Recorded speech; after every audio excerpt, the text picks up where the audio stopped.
Bet. You are now listening to the Q&E podcast. Is this what you want? Huh? Is this what you want? Well, come and get it, goddammit!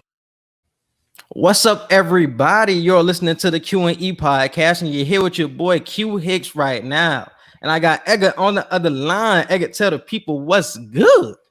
What's up, everybody? Welcome to another episode of the Q&E podcast, man. We got a lot to talk about today. College football starts back this week, man. We got a lot of games coming. I think Nebraska and Illinois is like one of the top daytime ESPN games. It's exciting, man. We got all of that coming. That's the primetime game?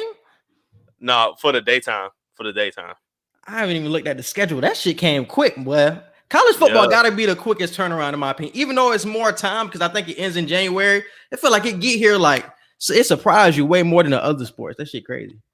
I agree. We got a lot of NFL talk too. We got a lot of stuff today. We didn't get to give y'all an episode last week, so we're definitely gonna talk about this crate challenge shit. Drake versus Ye. We got a lot to talk about, man. All right, man. First, and we're also diving into entertainment first because we have to talk about this Spider-Man No Way Home trailer. This shit was crazy. So y'all already know what time it is. We're gonna play it.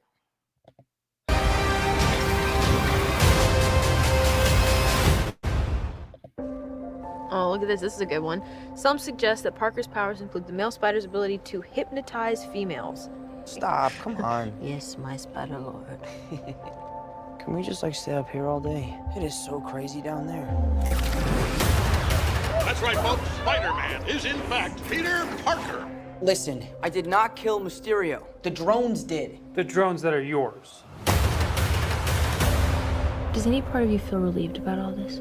What do you mean? Now that everybody knows you don't really have to hide or lie to people. For the record, I never wanted to lie to you. But how do you tell someone that you're Spider-Man?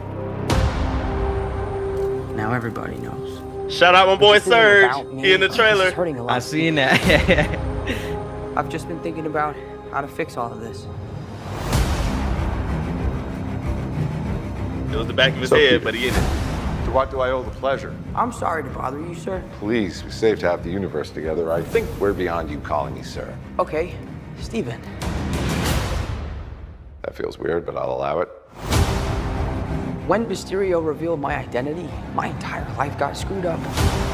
I was wondering if maybe you could make it so that he never did. Strange. Don't cast that spell. It's too dangerous. Fine. I won't. The entire world is about to forget that Peter Parker is Spider-Man. Wait, everyone? Can't some people still know? That's not how the spell works. So MJ's gonna forget about everything we've ever been through? Stop tampering with the spell. Oh my God, Ned, he's my best friend. Oh, my Aunt May should really know. Stop talking.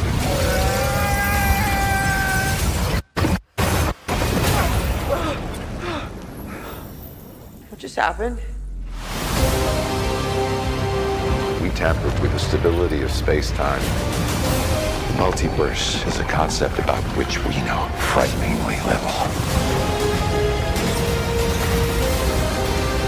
The problem is you trying to live two different lives. The longer you do it, the more dangerous it becomes.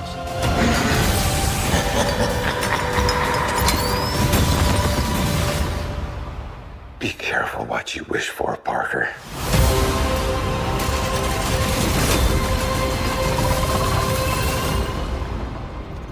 Hello, Peter. Yes, Let's go! Let's go! Oh my God, bro. Oh my God. Let's go. That So much shit look- anticipation. Bro, that shit looks so amazing, bro. Because we've been waiting so long for this shit. So to actually get the trailer and it's that, oh my God, bro. That shit is amazing, bro. What was your first reaction to it? My first reaction was, I won't be surprised if the scenes that we're seeing in this trailer don't even really happen in the movie. I won't be surprised, bro, because I seen some people on Twitter saying, oh, why didn't they show Tobey Maguire or something like? I'm like, no, I don't want to see any other Spider-Man in the trailer. That's going to ruin the movie. Save all of that shit for the movie. Because we're gonna go feel crazy. like- We're gonna go crazy in the movies, bro. We see them. I feel like some of these scenes we aren't gonna see in the movie. I feel like What scenes? Marvel is. I feel like the scene where Wong was telling him don't cast that spell and everything. I don't feel like that's gonna be in the movie because that looked way too weird. The way he told him don't do it, and he was like, "Okay, I won't." And then he went and did it. I don't feel like that's going to be in the movie. That's what has a lot of people questioning Doctor Strange like intentions. Like, first of all, you listening to a teenage kid talking about he don't want the balance, the lifestyle between actually people knowing his identity and shit like that. And then you actually cast a spell which you know will be a big deal and have like a catastrophic effect. Like, a lot of people are questioning Doctor Strange on why would you go through with it? What is his ulterior motive behind this? So I think Wong actually did say the shit, but Doctor Strange has something else in mind that he's trying to do, and that's why he ended up going through with the whole thing. I don't think he's gonna willingly do it. I feel like they did that in the trailer to mislead us and still leave us confused. Because, like you said, now I see all the memes saying like Doctor Strange was supposed to be the one to fix it, but now he's also part of the reason why the shit's fucked up. I'm like, no, Doctor Strange isn't that careless. So I feel like that part of the trailer, they were doing that to like mislead us into making our own theories right now. He's not careless, but we did see at the beginning of Doctor Strange that he is arrogant. So what if this nigga just feels like he's a sorcerer supreme? I can do anything. If this kid comes to me and he wants to make this extravagant thing happen, let me see if I can do it. Like, he's that bold enough to try it out at least. And I think that's what's going on too. But I think it's also an ulterior motive of he's trying to capture the other villains of the multiverse. That could be something that's going on, that he's trying to capture them before all hell breaks loose with Kang, so we don't have to worry about them down the line. That could be something that's going on, because it just wouldn't make sense why you just willingly go through with it without you not having something else going on behind closed doors. But how do you feel about the appearances though, bro? That's the big deal. Oh, I love it. I gave my theory yesterday about Doc Ock. And remember at the end of Spider-Man 2 with Tobey Maguire when Doc Ock sunk to the bottom of the river?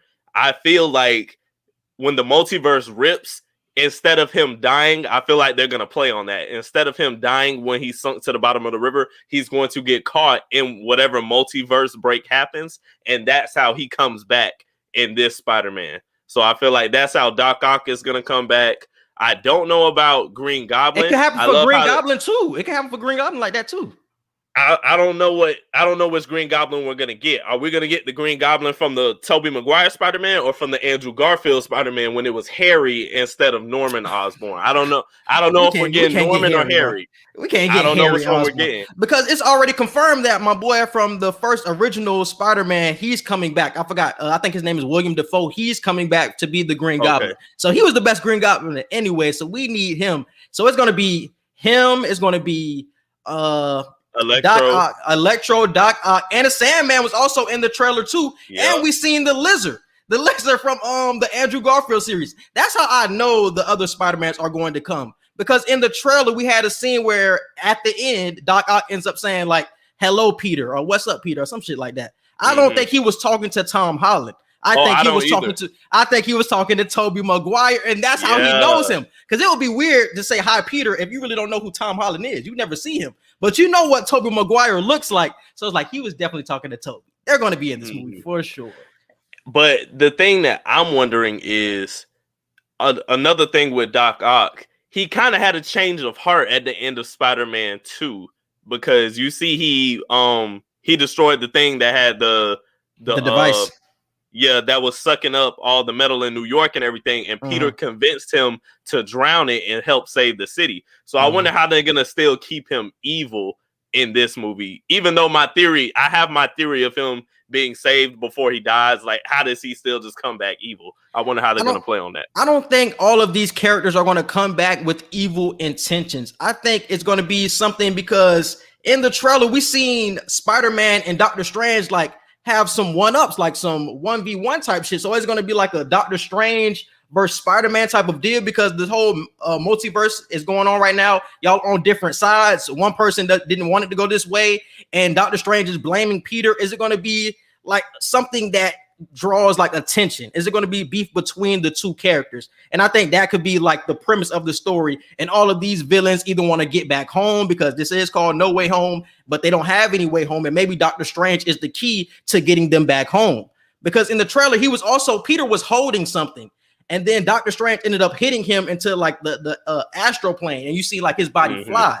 I think he was holding something that could get like the villains back into their original timeline. And Peter wants them to go back, but Doctor Strange doesn't want them to go back. He wants them to be captured for some reason, and that's like his ulterior motive. So I think that's what's going on, and that's why we're gonna see them like going up against each other. The only reason I don't think they'll go up against each other is there have been so many rumors that Peter is getting a magic suit. He's going to have a magic spider suit. So I don't know how that's going to happen. This whole multiverse it's confusing us too, bro. But the more you watch and the more you pay attention, like when you watch WandaVision, when you watch Loki, when you research some of like the way they're pulling certain things from the comics, bro, it becomes so much easier to digest. Like I still have to tell my dad, like, Dad, you got to watch all the shit leading up to this. Because it's still confusing as hell now, because I feel like different movies have different like ways of going about it.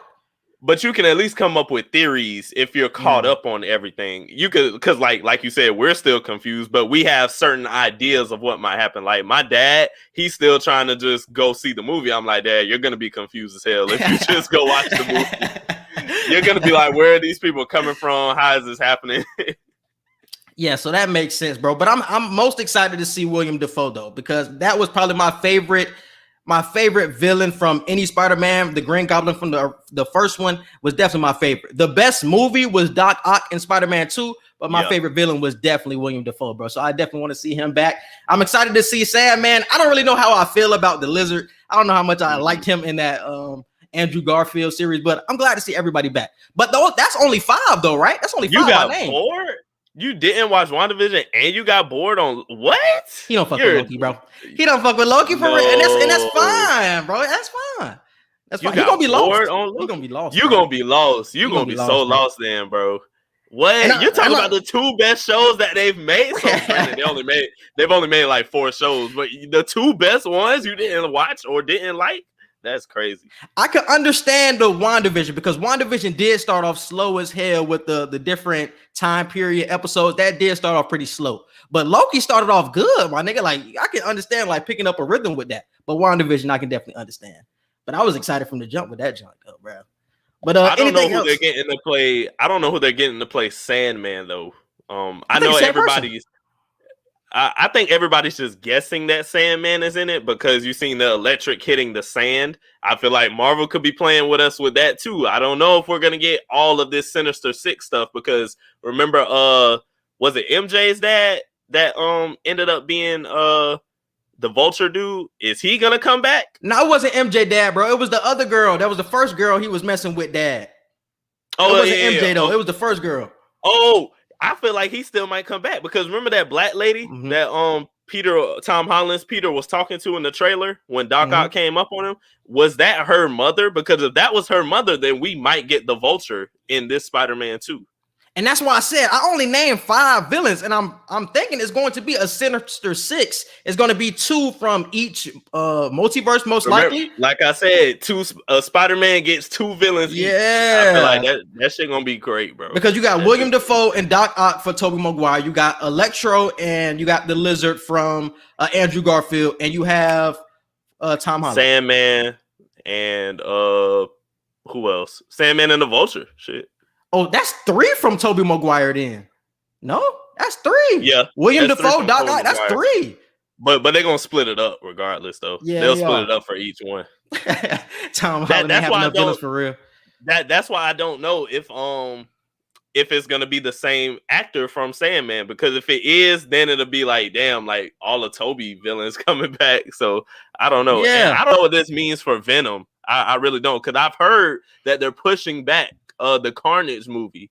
So are they pushing it back because they feel like if Marvel feels like they might have a chance to grab the Venom franchise, do you feel like that's why they're pushing that movie back? Why Sony is pushing that back?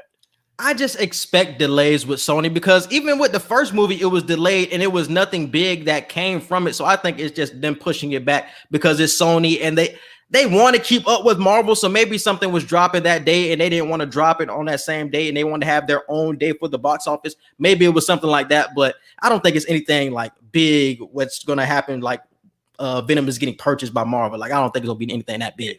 If it is, then it makes sense that they're pushing it back because maybe they don't want to drop the Carnage movie and something happens in the movie that might kind of foreshadow something going on in the Spider-Man movie, or like they may just want it to drop after because the time sequence might make more sense or something like that. Y'all don't be surprised if Marvel actually does do some big shit like that and purchases Venom from Sony.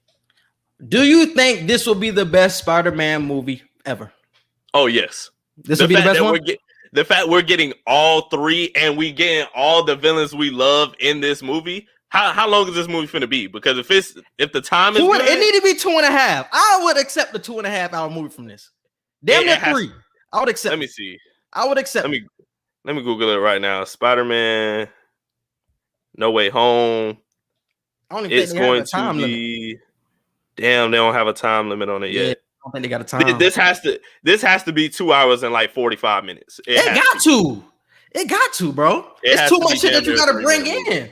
Because the first part of the trailer, you're going to get that Doctor Strange and Spider-Man interaction. So I feel like that's going to be like damn near 45 minutes of the movie just with them trying to build up until the multiverse actually exploded. And then we dive into all the extra villains. So, oh yeah, bro. You definitely got to give everybody some time. So yeah, about 2:45. But we're going to fuck with it regardless. This is going to be the best one. Quez, you tripping, bro. This is going to be the best one. You're getting all three in the same movie? Like, that's crazy. Nobody has ever done that shit. Yeah, that's crazy as fuck. See, Spider-Man 2 will be its only competition, but this one is bringing back all of the characters, though, bro. So we're going to get Come on, bro. This is going to be the best. We're getting the sinister shit. Like, no other Spider-Man is topping that. No other Spider-Man is topping that. That shit crazy. But let's move on, man. Let's move on to the crate challenge fiasco. We see what's going on. Everybody where are people getting their crates from? I know. First off, that's what I want to know. Because people say you can find them anywhere. You can find them behind Publix, but niggas are getting access to these way too quickly, what I'm saying. And I'm not understanding where they're coming from, bro. But how do you feel about this whole situation? I don't know. Like, I feel like we don't want to get a vaccine, but hey, let's stack a bunch of crates and see who can survive. Like, it doesn't make sense. Like, we don't want to do rational shit, but hey, let's do some funny shit that we could possibly hurt ourselves over. You know, not saying that everybody should just get the vaccine. I'm just saying that was a good point that I heard somebody make. It's like the government tries to get us to make rational decisions, and we're like, no, fuck that shit. That doesn't make sense. but stacking these crates up and see who can walk across. Oh yeah, that's gonna get it. Bro, you seen that one tweet, bro? And somebody had said that Teddy from Snowfall had put these crates in the hood to fuck everybody. Yeah, I'm like, something is going on with the government because I don't understand. And I see that they're selling them at stores too. I've never seen crates being sold, and now I'm seeing them for 99 cents now. And it's just like, what is going on with niggas? Like, bro, that shit is crazy, my nigga. I don't know what to say about this.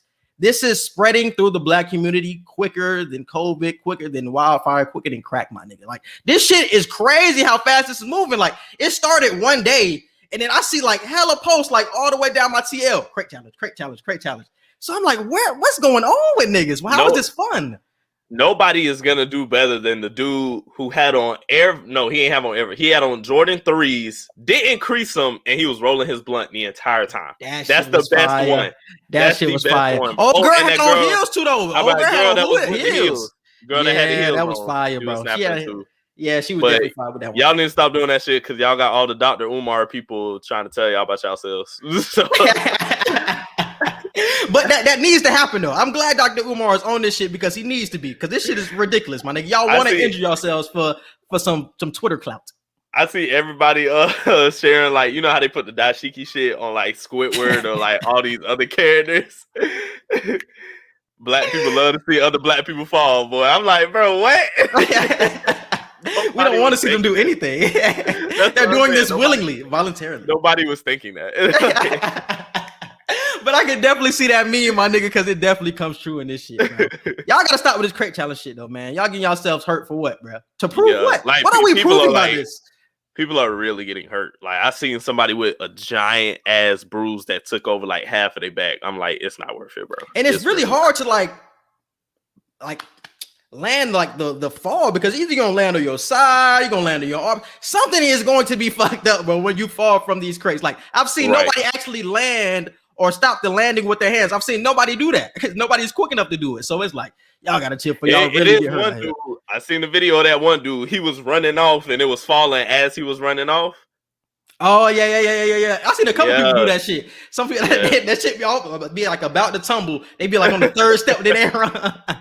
They run off that bitch. I'm like, you got it, my nigga. You got it.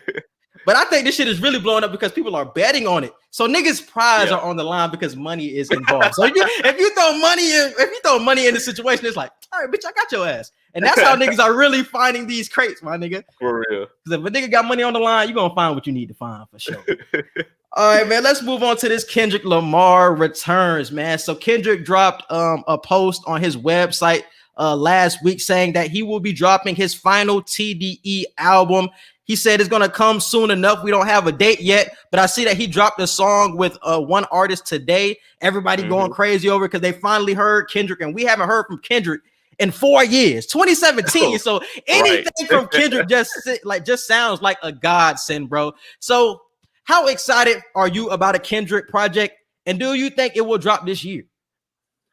I'm very excited for it. I don't think it'll drop this year just because I feel like the year is almost over and all the hype is, granted, it doesn't matter if he has hype or not because it's Kendrick, but still hype plays a factor to a certain extent. All the hype is around Ye and Drake. Plus, this was a really good year for music. Moneybagg Yo still has a top project this year. We know Ye is going to deliver. We know Drake is going to deliver. Who else had a great project this year? J. Cole with the off season. I don't know. Isaiah Rashad had a great album. I heard Isaiah Rashad had a good album. So it's a tough year for music, bro. I know it's Kendrick, but Kendrick is smart at the same time. He's like, hey, if I really want to like blow some shit up, I'll probably wait till the beginning of next year when I know everybody already dropped their heat last year, so ain't nobody really competing this year. So I feel like he'll probably wait till the beginning of next year.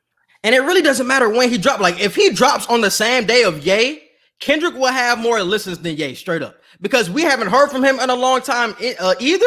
He's going to have more listens than Ye. So it don't really matter when he dropped. He's going to get the listens regardless. But I agree with you that it will be coming at the beginning of next year. But I was surprised to hear that this was his last TDE album. But I feel like every artist gets to the point where you want to get on to somebody new or you want to start your own. We've seen that with Cole. He got off from under Jay-Z, ended up starting the Dreamville label. Do you think that will be next for Kendrick Lamar and he will put other artists under his wing? I feel like he'll put other artists under his wing, but I feel like this won't only be his final TDE album, but I feel like it'll probably be his final solo project, like in general. I'm sure he'll get on projects with other people, but as far as a solo Kendrick Lamar, this is his shit. I feel like this won't only be his last TDE album, but his final solo project. I would have agreed with you a couple of weeks ago. I would have agreed with you because I would have thought that he was just getting tired of it. But when I read his statement, it didn't sound like he was getting tired of the music. It just sounded like he was preoccupied with other shit. So I still think he loves the grind. He still loves making music. So I think we will continue to see more Kendrick projects, but we just won't expect them like back to back. Like in 2 years, we're going to get another Kendrick project. Like that's not going to happen. Like it's going to like take time. So he drops one in 2022. We might not hear one until 2025, but I don't think he will stop making music because I still think that's a sense of peace for him. And that's what I got from the statement that he put out. But I would have agreed with you before because I wouldn't have been surprised by that, bro. Like he ain't dropped in 4 years. Like is he trying to pull a Rihanna and just ghost everybody? Is he just done? Because if he retires right now, niggas probably top 10 of all time. If we being real. I mean, he in my top 10 of all time. Definitely. If he retired right now, he in my top 10. Do you feel this might be a stretch, but do you feel he's the best California rapper of all time? Over Snoop? Over Pac? Yeah. I'm about to say, are we counting Pac because Pac was born on the East Coast, but he was in his prime when he went West Coast and he reps California. The long way, so he counts as a Cali artist. Yeah. So would you put Kendrick over Snoop? Would you put him over Pop? Would you put him over Cube? Like elite lyricists like that? Are you? Because if he's not even the top, if he's not a top 2 or 3 Cali artist, are people really gonna put him in their top 10s? But that shows you how good Cali rappers are, because the other people that you're naming are top 5 artists in a lot of people's eyes. Tupac is probably one top 3 in a lot of people's eyes. Snoop Dogg probably top 3, top 5. So that just shows you how good Cali rappers have been. But I think just because of projects, how many projects Snoop has given you and how many hits he's given you, he would probably still be number 1. I don't think Kendrick has that type of catalog, but I would put Kendrick over Tupac. And he is this generation's Tupac. And I don't think it's that crazy to say he's better than him, especially when we have more of a sample size as well to go off of. I would definitely put Kendrick over Tupac, but not over Snoop. Snoop got too many. And we've seen it in that verses. We've seen it with that verses. But yeah, bro. I would definitely have Kendrick in my top 10. He's in my top 5, honestly. But if we had to say top 10, he's obviously in my top 10. For a Cali artist, I would say Pac is still my number 1, just because the influence along with the talent, along with the hits, you know. So I have to have Pac at 1, but Kendrick would be my 2, and Snoop Dogg would be my 3. If I had to give a top 3 for Cali artists in that order, that's how I would go. And it's crazy because Pac did create that lane in that blueprint for Kendrick to walk down. But I think Kendrick really grabbed onto that blueprint and just slid right past it. It's like, now I'm at the front of the line. Like, I'm the best at this shit. And you still see how he uses Pac in his songs. Like in Mortal Man, he still has that one conversation with him. And that shit is just like, that Mortal Man song, that poem that goes along with it, that To Pimp a Butterfly poem, is the most beautiful poem I've ever read in my life. I got it hanging up on my door. Like, that shit is fire. So I think that album, To Pimp a Butterfly, what you got? Damn, you got Good Kid, Mad City. You got so much shit with Kendrick, my nigga. It's like, man, I can continue to go on. Some mixtape shit, Untitled. So Kendrick's a GOAT, my nigga. That's To Pimp a Butterfly is one of the best albums of all time. Like, ever. Yes. And I hold Snoop Dogg's Doggy Style up there as well. Like, that's one of the greatest rap albums, if not one of the greatest albums, period, that I've ever heard. That's for sure, bro. A lot of heat coming from Cali, man. We definitely fuck with all the artists, man, but definitely shout out to Kendrick. We need to hear something, my boy. We need to hear something. Let's move on to this but Kanye and Drake beef, man. Give us the updates on this, bro.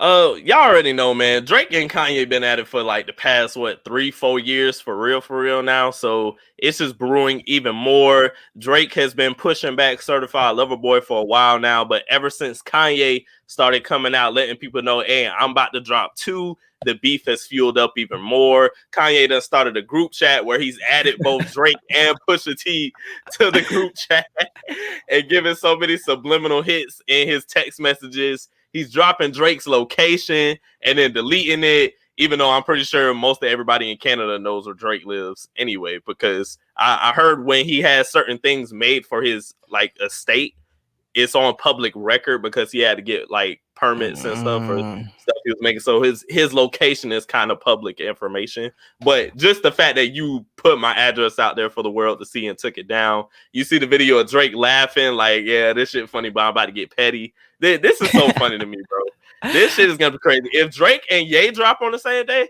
Drake is getting more listens.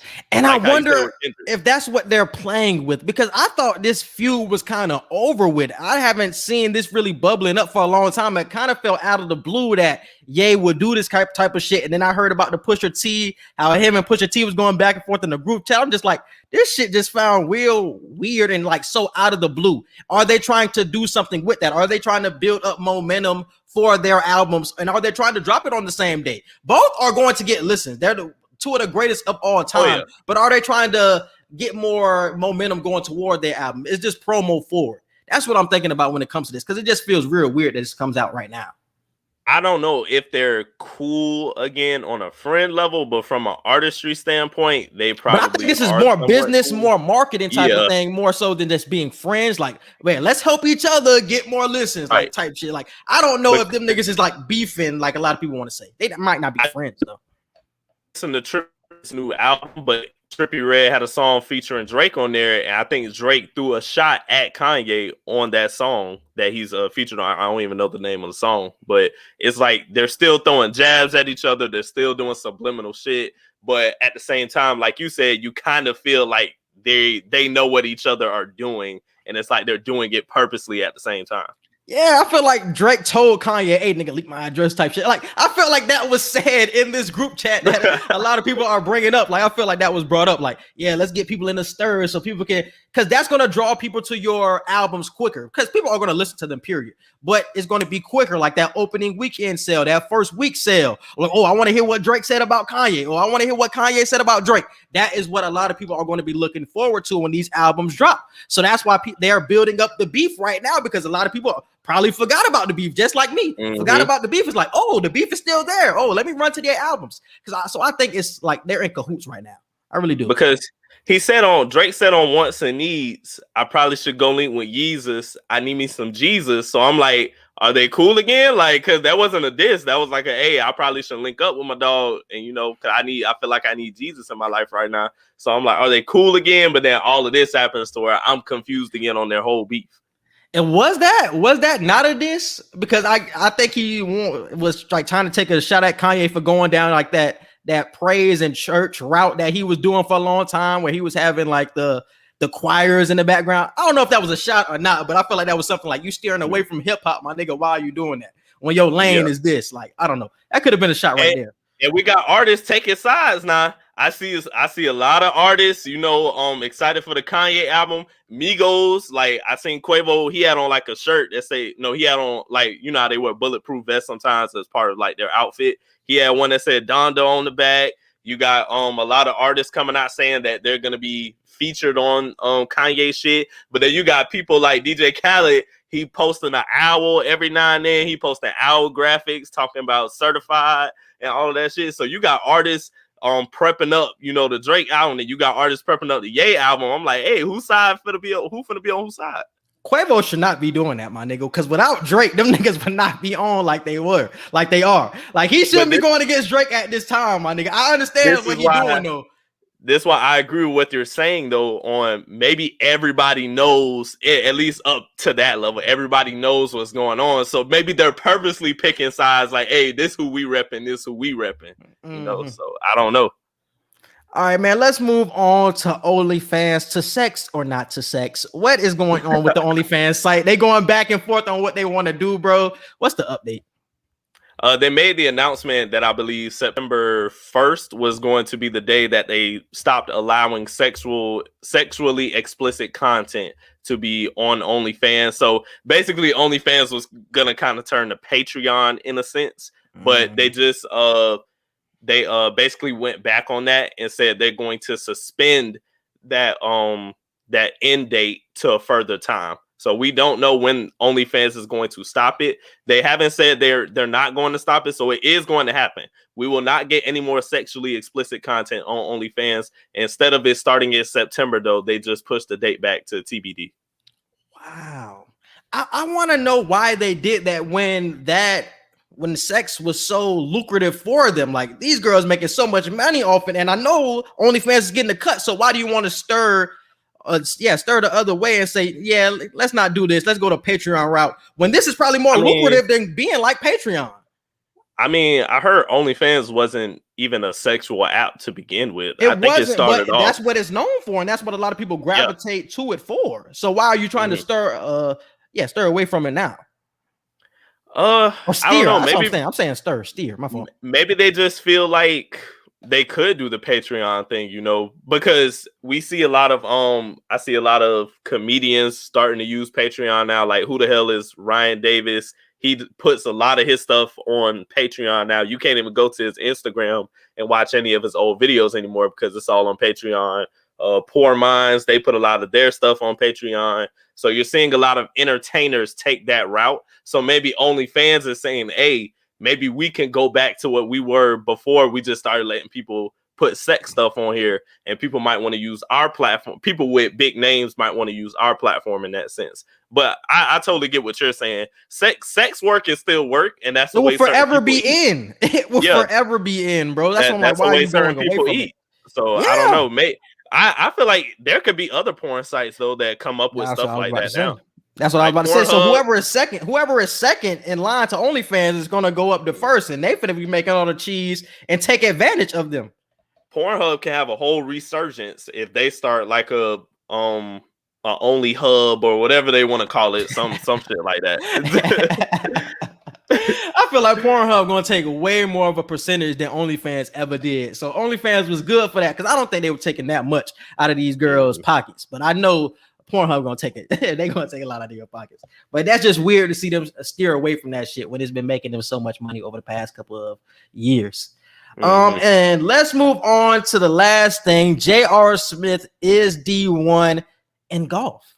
I see my man, he was tweeting about doing English homework, and I felt proud. Honestly, I felt proud to see JR like really committed to being a student athlete after being an MBA. He's been a professional over in China. To see him really committed to being a college student is very like impressive to me, bro. So how'd you feel about the situation? I loved it. He's at North Carolina A&T, so HBCU. I feel like that's great. And I love the fact that he chose a sport that none of us thought he would play. Like he chose golf. And I honestly, and yeah, shout out D-Quez, Black Excellence for real. I thought it was cool that he spoke out about the whole Hennessy thing, and he was serious. He was like, y'all, that's not really funny anymore. Like, can y'all please find a new joke?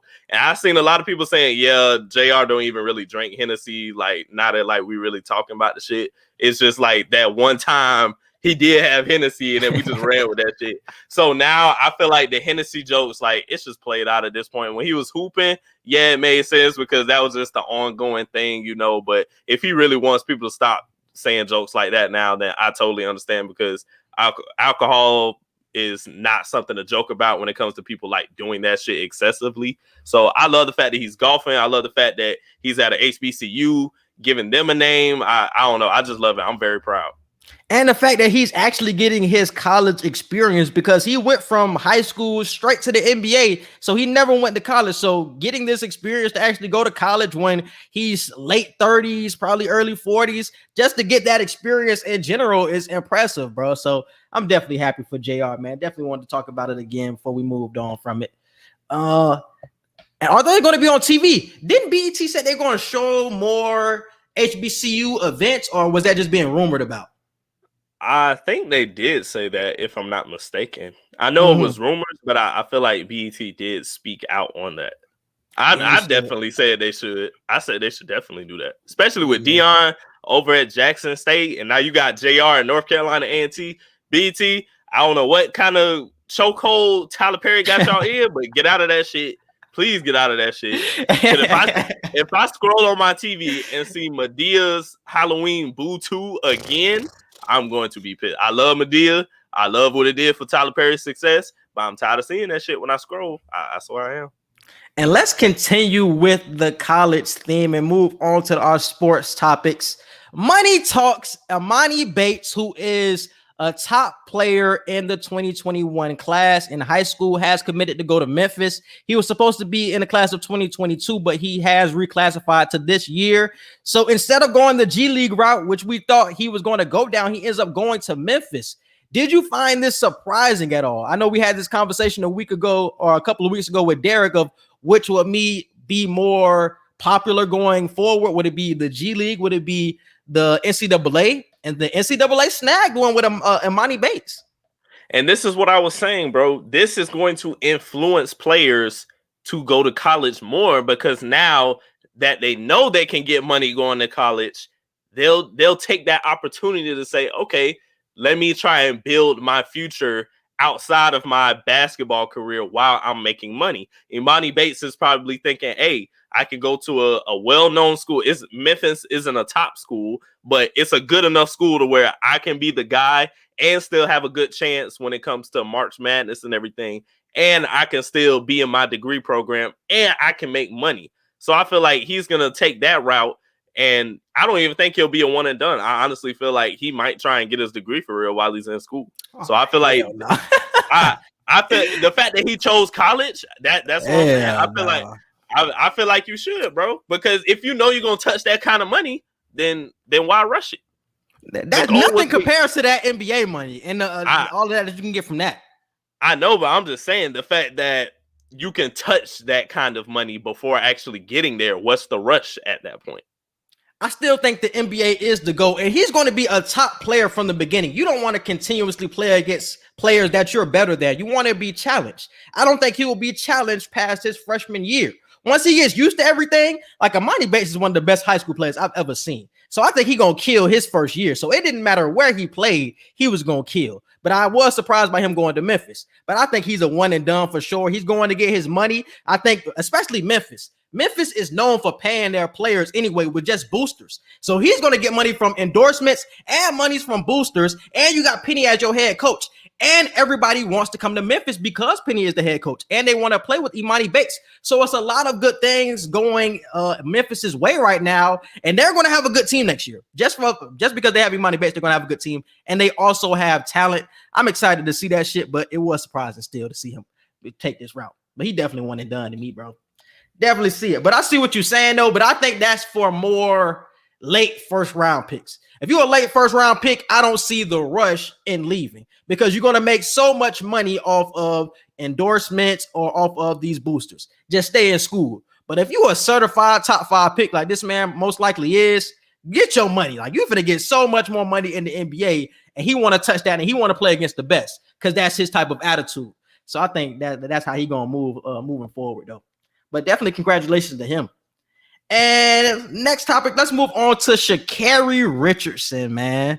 So we see her race this weekend. I don't know what race it was. Like, I'm not too in-depth on the track game, but she ended up coming in 9th place. I think she lost to a couple of Jamaican runners. Edgar, how did you feel about this whole situation? And she was getting clowned bad on social media. I did not expect her to place first or second, but I was definitely surprised she came in dead last. However, she has been out of the track scene for a little over a month now. She's still dealing with all the trauma that she was dealing with a month ago when it first happened. And yeah, like DeQuez said, I feel like this was a warm-up race to her. This was her first time touching a track since like the whole situation of her being suspended and taken out of the Olympics and everything. She's really been chilling, you know, so I feel like this was her first time. I don't agree with all the slander she's getting, but hey, social media builds you up to bring you down. So, and she's taking it like a G, you know. I seen her post the Hancock video when Will Smith was like this, when everybody was getting on his head and shit. So I'm like, she understands, and I love the interviews she's been giving so far because she's saying, look, y'all not finna get rid of me. Yeah, I did terrible, but I'm one of the fastest women to ever run in this sport.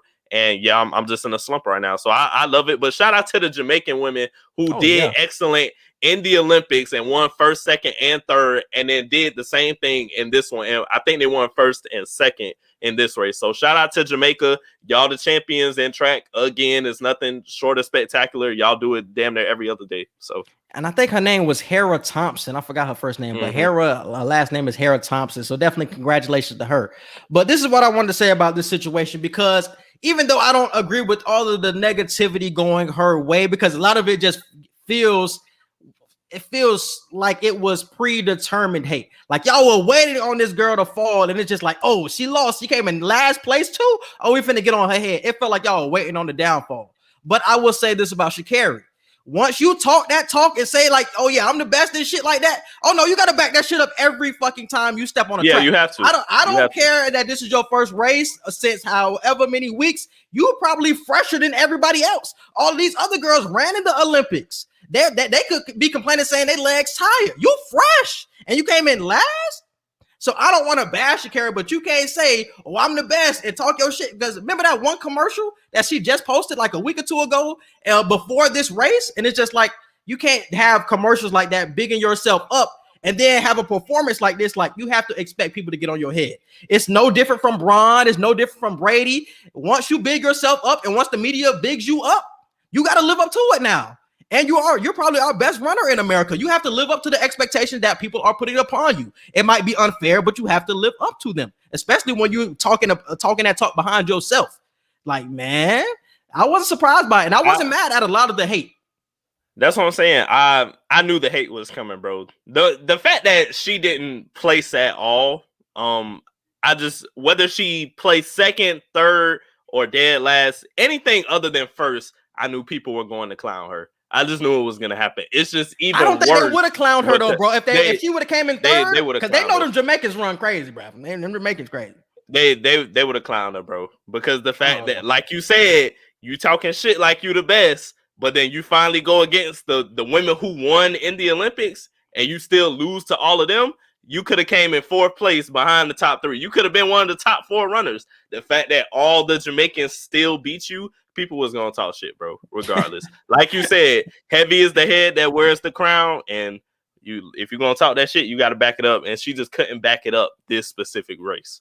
Yeah, but she has to, and that's why I don't agree with the excuse of, oh, she hasn't ran in so many weeks. Like, that shit shouldn't matter, bro. You fresher than everybody. You could have been running all this time leading up to this race. That's not an excuse that you had a longer break than everybody else. That's not a good excuse to me. You're still supposed to show your best every time you step on a track, bro. So I don't want to hear that excuse, but hopefully she does better in her next race. We obviously want to see her do well. I don't agree with all of the predetermined hate, but you can't be mad about her getting clowned. That just comes with being the best, being a top competitor. You're going to get clowned when you lose, bro. We seen it with Brown. We seen it with everybody else. You're going to get clowned. So it is what it is. But yep, let's move on to the NFL preseason, man. So it's a lot of things to take away from the preseason. I seen Jameis doing his thing. I wanted to tag you and Denisha in a couple of posts this weekend because y'all was hating on my man. But I'm going to let that slide to the regular season. We got the young QBs playing. We got the Patriots and Niners QB situation. A lot of shit going on in New England with Cam. And we got Teddy. We found out today that Teddy Bridgewater will be starting over Drew Lock. And let's start with that conversation because I know you were high on Drew Lock going into last season. So how do you feel about the Broncos going with Teddy over Lock? I feel like it's a situation where this is just really telling us that Denver just doesn't trust Drew Lock right now anyway.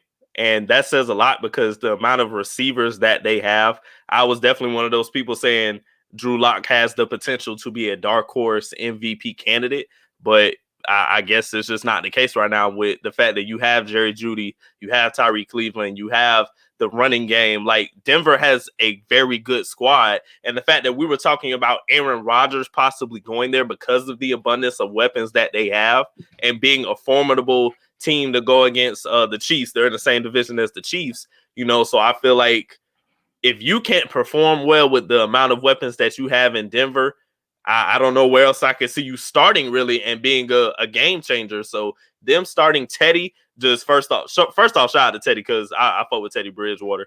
But it just shows that Denver doesn't trust Drew Lock. That's all that showed. And I flat out just don't agree with the decision to start Lock or to start Teddy over Lock this early. If you would have came in around week 5, if Teddy would have came in around week 5, I would have understood it if Lock wasn't playing well. But you got to ride out with Lock, though, bro. I understand he was struggling last year. I feel like he was hurt for a part of the season last year as well. You have to see what your investment produces this season. Even though you got Teddy for like a 6th-round pick and Teddy had a good year last year, you still have to see what Lock will be at the beginning of this season. If he didn't perform, then it's cool. Okay, you ride out with Teddy. But I think there's a ceiling on Teddy. I think there is more of a high-risk, high-reward type of a situation with Drew Lock. I would have rather seen them go that route for the first 4 or 5 games than just start off safe with Teddy Bridgewater. Because you know what you're going to get with Teddy. We seen him have a good season with Carolina, but there was a ceiling. You're not going to get over this many games with Teddy Bridgewater. And Teddy is good. I'm not saying Teddy isn't good, but I think they are higher reward quarterbacks, and I think Lock would have been one of them if he would have got the chance. So it's going to be interesting to see how it plays out for them going into the season, but I just didn't agree with the shit, bro. Especially when a lot of people were saying that Lock was going to be a good quarterback up there with Mahomes, like he going to actually compete with the Chiefs, and for you not to give him a chance in year 3 is crazy. I don't know if he would have necessarily, like, as far as like him and Mahomes, like one-on-one, no. It would have clearly been Mahomes, but I do agree he would have put Denver in a good situation. But if you're not doing well enough in the preseason and at these practices, then I can't be mad if they're choosing Teddy Bridgewater over you, because it's like, look, Denver has to go in with a strong case on why Aaron Rodgers should go there. And I feel like if they could put Teddy in and show, look, if we have this level quarterback with the amount of weapons that we have, just think what we could do when you come here. So I think Denver is also still trying to build their case to possibly snag Aaron. I can understand them thinking like that, but I still think you have a Jim and Drew Lock. I don't think Drew Lock is just damaged goods at this point. I think he can still be a good quarterback. I don't either. I feel like he just kind of wet the bed in this situation. Exactly. I still got high hope for him. Because we see quarterbacks like him go to other situations and they actually succeed. And I think his case will be something like that. I think he will go somewhere else. Maybe mid-season he might get traded or something like that. And we see him go to another situation and succeed. But I was just really surprised by that, bro. I thought Locke definitely would have been the guy in Denver. But shout out to Teddy once again. And let's move on to the quarterback situations with the Niners and with the Patriots. I think we already found out that Andy Dalton is going to be starting for the Bears instead of Justin Fields. And I think another quarterback decision was made, but I'm blanking on it right now. But let's just stick with the Patriots and the Niners. How do you feel about the Niners situation right now? The Niners, they haven't decided yet, have they? Or have they said Jimmy G? No, they haven't decided.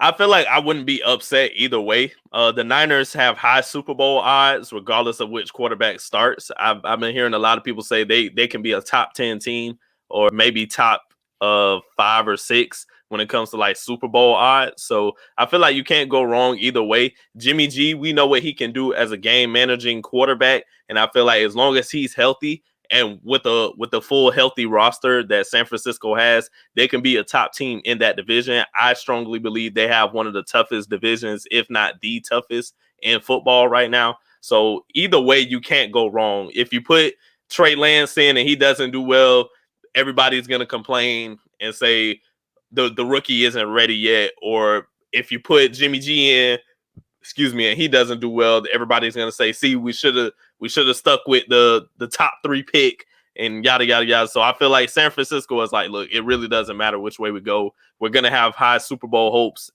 either way. Let's just go with the vet for right now and stick to what we know. And I think all of these situations all start off the same, and they're so predictable. And it's so funny that we have these same conversations every year when, man, for a lot of these teams, it's going to start off the vet. Then week 4, week 5, the young person going to get in, and he's not going to let up the spot. That's how all of these situations are going to be. With the Bears, it's going to be the same way. Even if Cam starts for the Patriots, if Cam fucks up one time, they're putting in Mac Jones. His leash is not that long. They want to see the young guy get in there. With the Niners, it's the same way. Trey Lance has looked good during the preseason. So with all of these vet quarterbacks, they're not going to be in there that long, bro. The young QBs are eventually going to get in there early in the season, too. It's not going to be some mid-season shit like we've seen with Tua and Ryan Fitzpatrick. It ain't going to be like that. It's going to be like early, because I think these vet quarterbacks aren't going to put them to the position that they want to see early in the year, especially Jimmy G. I don't think he's that guy.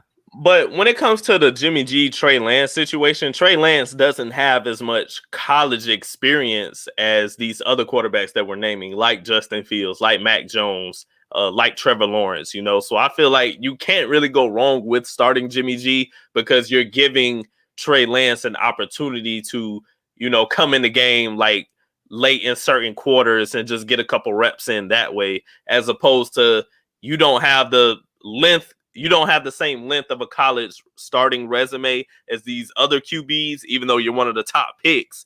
I feel like it'll give him a better chance to get adjusted to the game and get a better feel and understanding for it, as opposed to Mac Jones, where you started this many times, so you understand the difficulty of playing against the top talent. Even though now you're at an elite level, you have the amount of starts at the collegiate level to give you that experience. Yeah. So I think they will end up rocking out with Jimmy G, but I don't think it will be for a long time. I think they drafted him at number 3 for a reason. So it's going to be a quick switch to go to Trey Lance. And like you said, it's a tough division. So if Jimmy G gets them boys off to a slow start, when they have Super Bowl expectations, we're going with the young guy. Straight point blank, period. Now let's move on to the Patriots, because we did see that this week Cam had a COVID mystery or some misunderstanding with COVID. He ended up having a test done at another facility that wasn't an NFL facility. So he had to sit out 5 days. And I'm hearing that a lot of frustrated Patriots execs, a lot of frustrated Patriots coaches are mad at Cam at this moment because we had the same situation last year with you with COVID, and now we're going through this again, and it's really opening up a door when Cam was really named starter earlier in the year. So how do you feel like that situation will end up? I love Cam, but you got to get out your own way in certain situations, especially with this COVID stuff. People are really getting to a zero tolerance policy with this COVID stuff. You can't have this be a repeated problem for you. Now, when it comes to your actual gameplay, of course, you don't want repeated problems in that area as well. But when it comes to the coronavirus, you don't want to be a repeat offender of missing games, of not following the protocol, because that's going to be a no across the board from a franchise standpoint, from the optics of the fans looking at, wow, like our starting quarterback can't follow COVID protocol and everything like that. So there's so much more to consider other than you just losing your starting job. How is this going to make us look as an organization that if the quarterback we're trying to have start doesn't follow the protocols that every team in the NFL has to follow? And you're the Patriots, like everybody knows what comes with that brand. And it's funny because we've seen that Lamar Jackson is a repeat offender, but you don't have that type of leash, bro. Like, bro, you cannot fuck up. I said this shit back when, bro, at the end of last year. You cannot fuck up going into this year, bro. This is your last chance, Cam, to be a starting quarterback. If you do not perform, you will not be a starting quarterback next year. And obviously, I want that for him. That's my favorite player. I want him to continue to be a starting quarterback. But if you fuck this shit up, bro, that's it. That's it. You're with the Patriots. They got you weapons. You have to perform. So I think he would still end up starting, but his leash will not be long, bro. So if he fucks up, and that's the thing about Cam, because he's coming off a good preseason game where nigga was raving about him. Niggas was like, oh, Cam looked different. Oh, his arm looked good. And I watched the game and Cam looked way fresher than he did last year. The arm motion was better. Everything looked fresh. But you know who else looked good? Mac Jones looked good as hell in that same game. So that's the thing, bro. Somebody is on your ass. You don't got Jarrett Stidham behind you no more, bro. You got somebody who can really take your spot.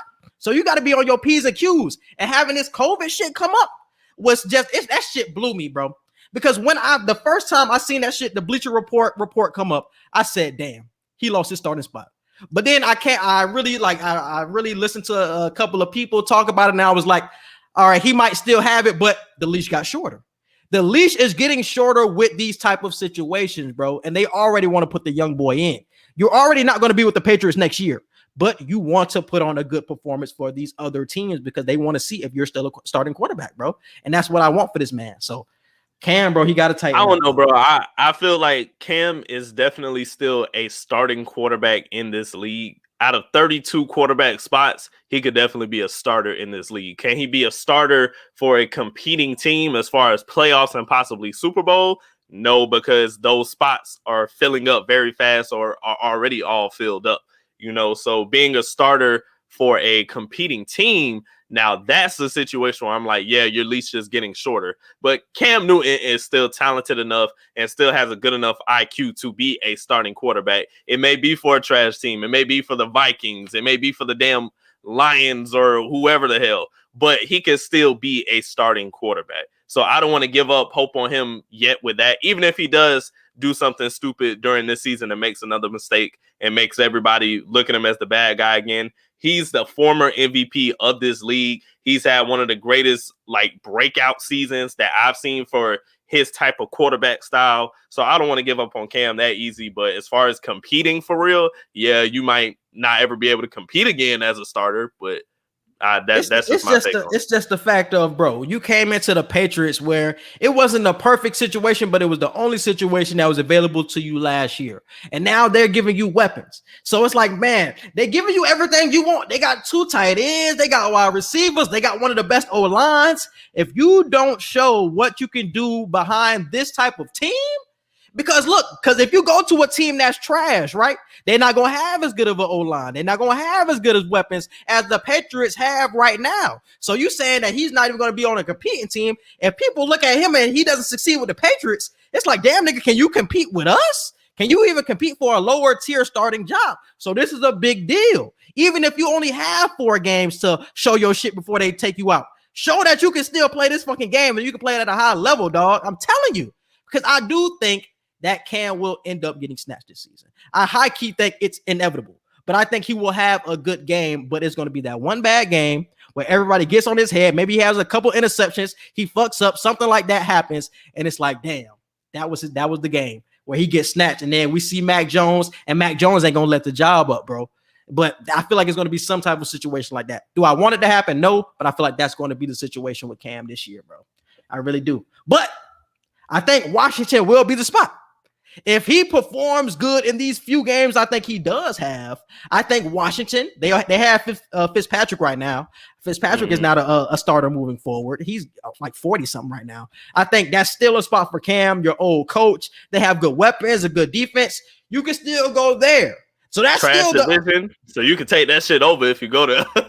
but it's all depending on you playing good in the games that you are in, bro. You have to play good. You have to play good and got to be on your P's and Q's, bro. Not I good. Still got hope. Cam has to play great. Facts. He has to play great. It Facts. can't be a 130-yard passing game with one touchdown. Like, no, we're gonna need damn near 300-yard games, and we're gonna need about 2-3 touchdowns a game, Cam. Like that's the type of shit that I'm talking about. I need that level of Cam back. It ain't gotta be the same way that you used to play, but especially if you got Mac Jones behind you, we're going to need 200-plus yards every game as a passer. We're going to need about 2 to 3 touchdowns per game from you as a passer. You know, we know what you can do running the football, because even last season when he didn't play that well, he still ran the football very good, you know, but we need to see you as an actual quarterback this season. Yeah, bro, that shit crazy, but it is what it is, man. Moving on with the young QBs. Which young QB has impressed you so far in the preseason? We seen Trevor Lawrence on Monday Night Football. Justin Fields played in a couple of games. Who has stuck out? Zach Wilson. Who stuck out? Who stuck out to me?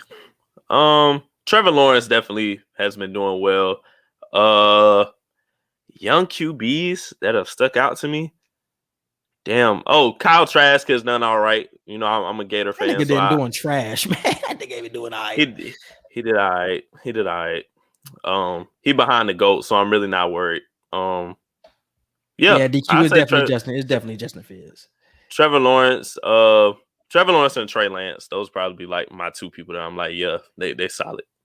I would say Justin Fields, and I was so surprised that they ended up going with Andy Dalton, because I thought that was one that we're going to see Dalton Fields like just take over the job immediately. I'm mad that they even going with Dalton, because we seen what Dalton did last year with the Cowboys. He was in the same type of situation, and I feel like he ended up getting benched last year. So like we doing the same song and dance with the Bears, like the Bears stupid as fuck. But Justin Fields and Zach Wilson. Zach Wilson played one hell of a game against the Packers. I watched that whole game, and that nigga was slinging that rock.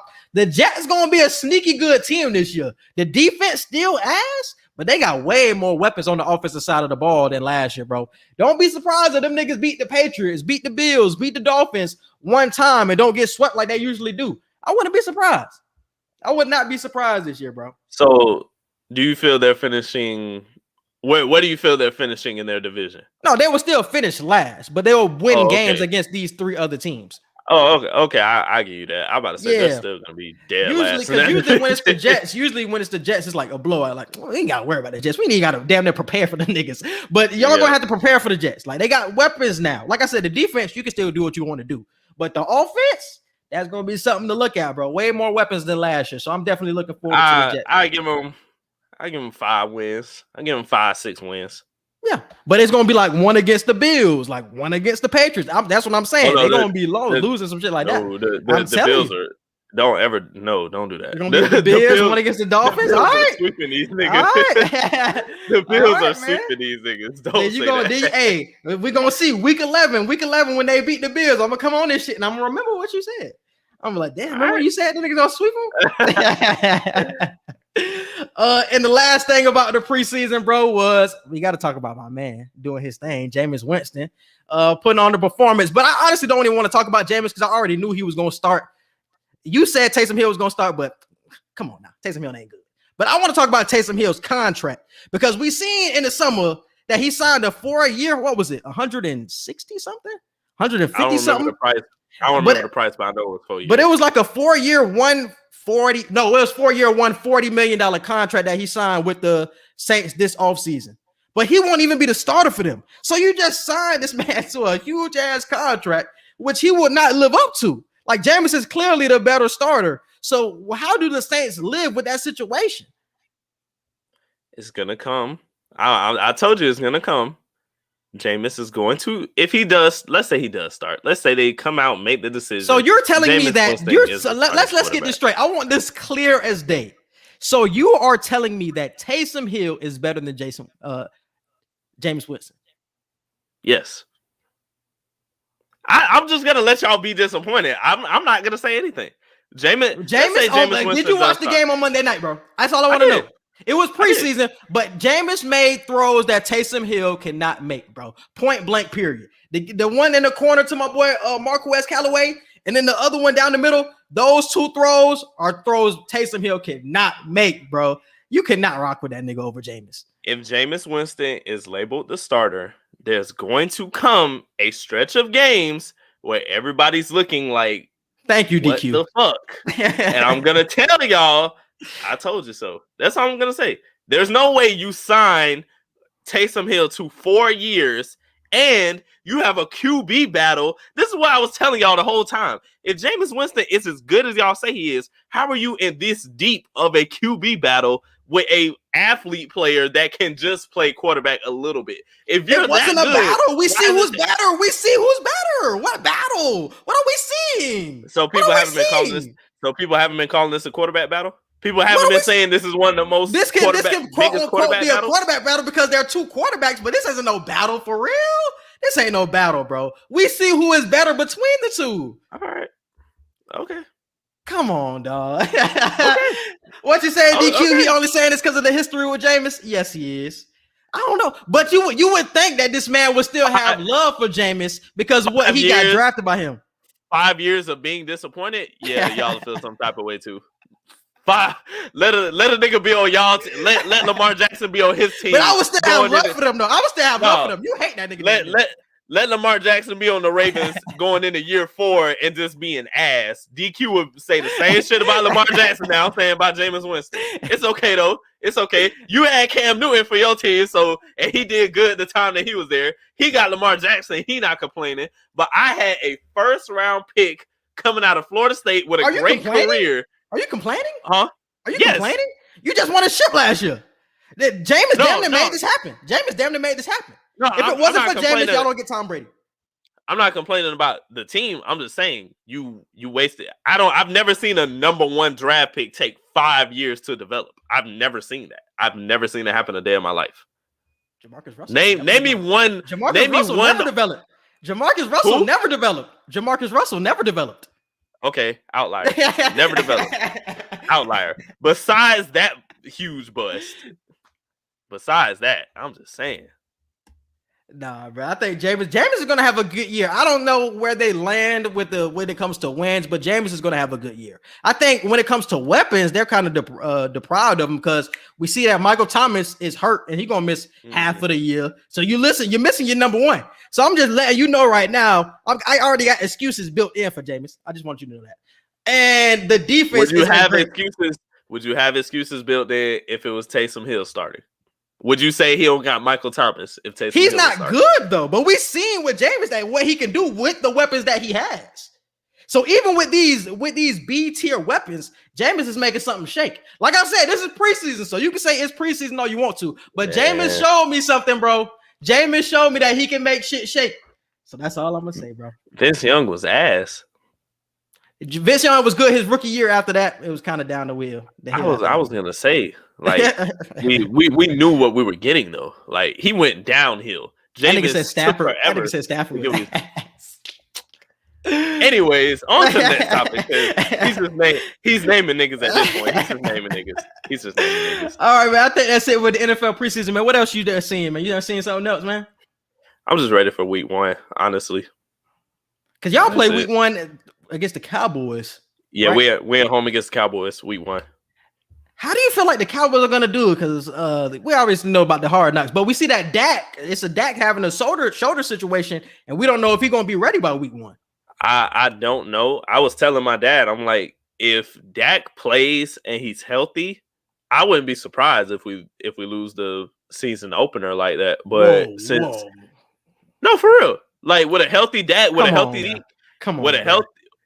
no, for real. Like you being nice. You being nice to your dad, bro. You being nice to your dad. No, I'm dead ass. Like that. What have I told you? The Bucks are going to lose. I need everybody to get out of their head that the Bucks are just. Bro, this is a time. They just want to ship. They're not gonna be the same old Bucks, bro. I promise you, they're not gonna be the same old Bucks. We're not gonna be the same old Bucks, but we're the Bucks. Like we're gonna lose like 1 or 2 games where it's like, damn, like how the hell could y'all lose that?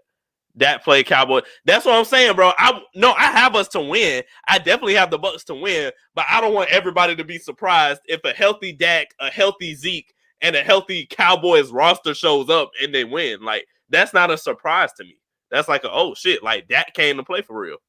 That would be a surprise as hell to me. They said Dak isn't even throwing with his right hand right now.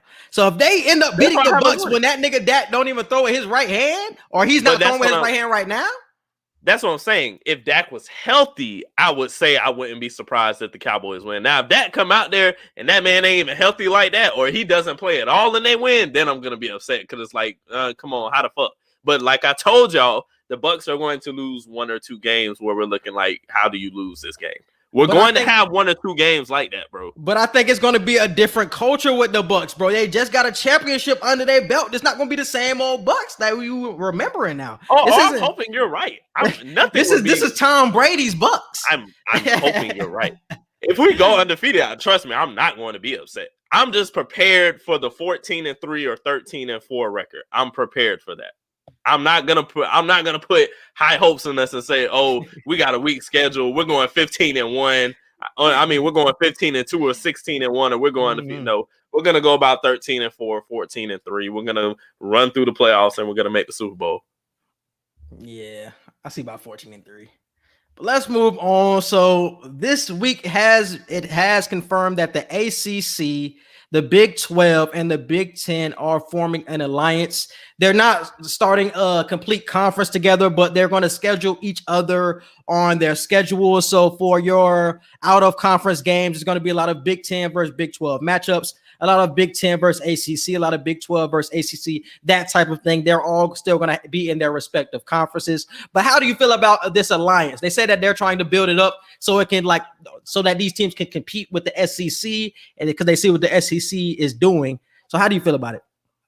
I mean, I told y'all in a few years, the Big 10 and the SEC are going to be the only 2 conferences left standing. And I feel like the Big 12 and the ACC, they're trying to get a taste of that, of what they'll be getting consistently with the SEC by doing this alliance with the Big 10. If you can show that you can compete with the Big 10 for about 3 to 4 games out of your schedule, then you're showing like, hey, when it's time in 2025, we can merge with the SEC and do some shit for real.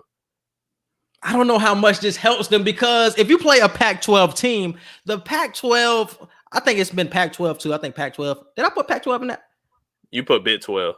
Big 12. You put Big 12 and ACC. It was Pac-12. It was Pac-12. It was ACC, Pac-12, oh, Big 10. Pac-12. It was Pac-12. My fault. I put Big 12. It's Pac-12. Oh. It was Pac-12, so I got to change that shit. But yeah, okay, it's the Pac-12. So the West Coast teams really don't get respected like that anyway. So if you play against a team like the Pac-12, if you're the Big 10, that's kind of like going down in competition. Like you'd be better off playing another Big 10 team than playing against a Pac-12 squad, or even playing against another ACC squad. If you're not playing against Clemson, who the fuck is in the ACC for real? Unless Florida State gonna show up to play. So that's what I worry about this whole alliance. There's not a lot of strong teams in these conferences to really like look at it and say, oh, that matchup going to look good, or this matchup going to look good. I'm not really enticed by it.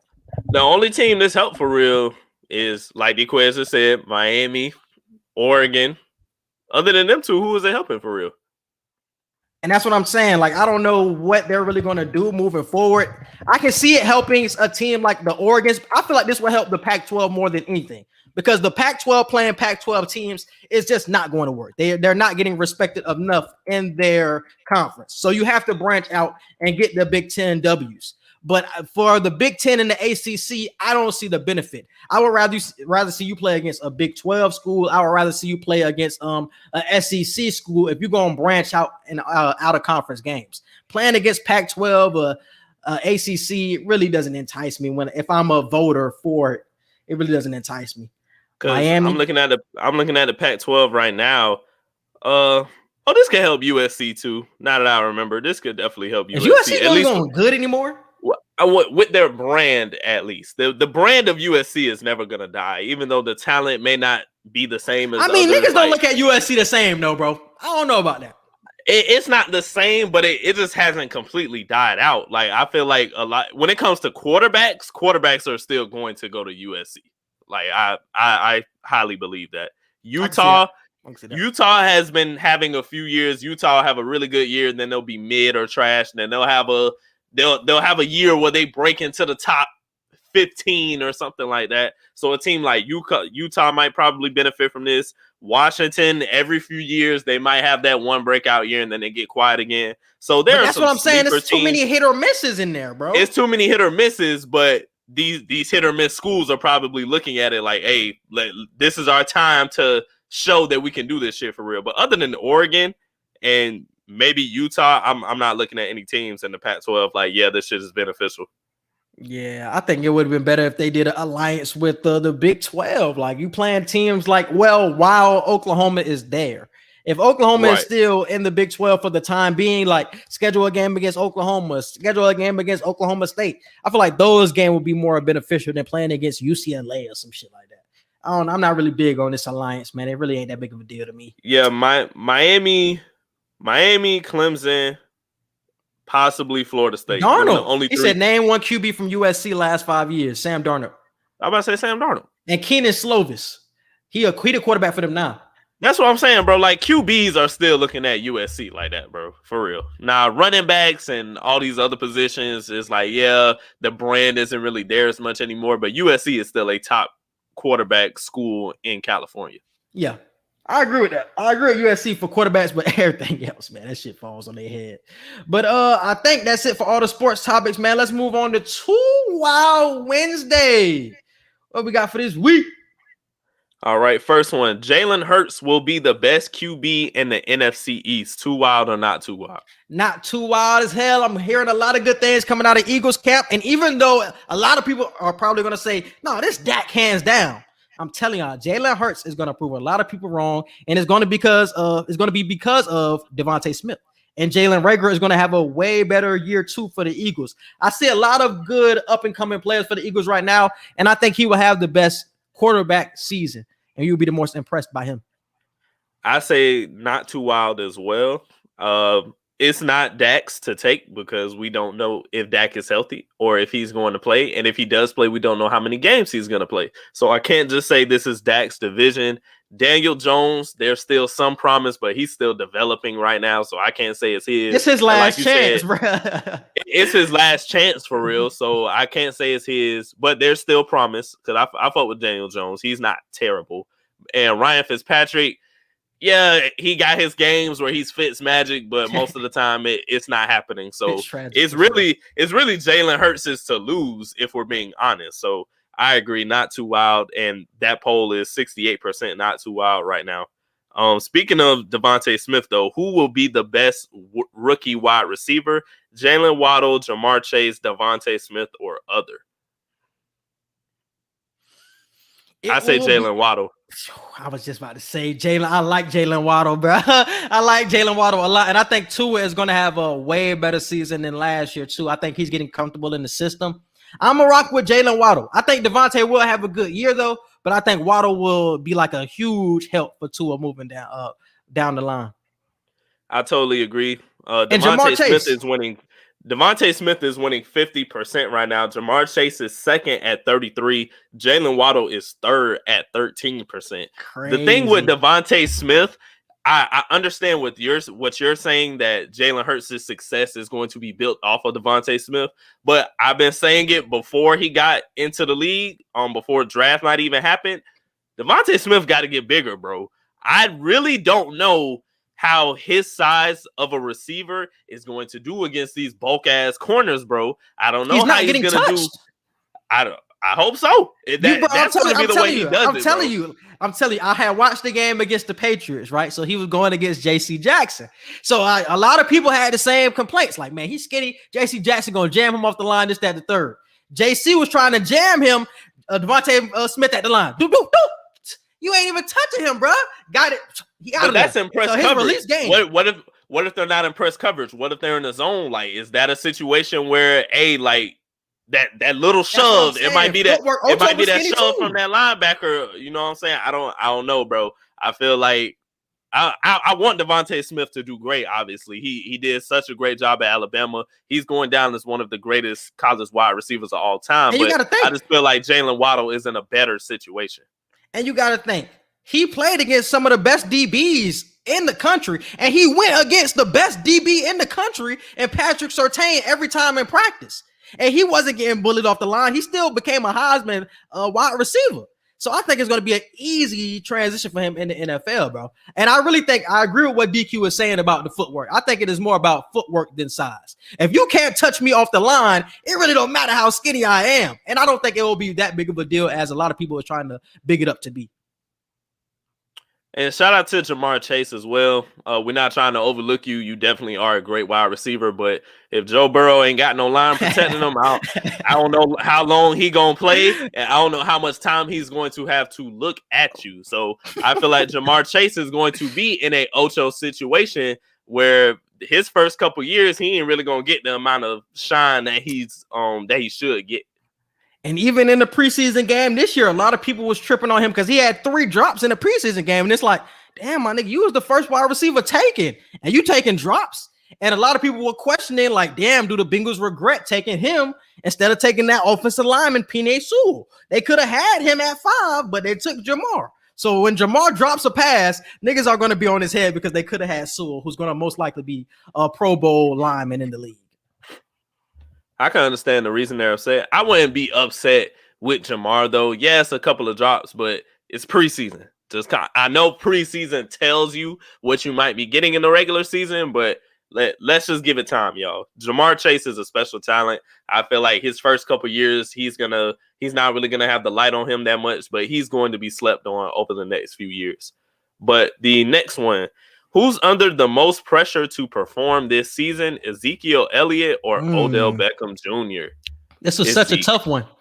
It was such a tough one because Odell hasn't done crazy in a while, bro. Because Zeke is 1 year removed from having a Pro Bowl season because he got paid going into last year. He just got paid last year. But Odell hasn't had a good year since he's been with the Browns. Even his last year with the Giants, he was injured. So we know that Odell, when he's healthy, he can still be Odell. But with the Browns, we haven't seen it. And in the last 2 or 3 years, we've seen injuries. So I think it's more pressure on him to get back to that Pro Bowl level because we're looking at you like, damn, bro, are you still that guy? Are you still a top 5 wide receiver? I think there's more pressure on him. I still think he is. I still think Odell is more pressure on him.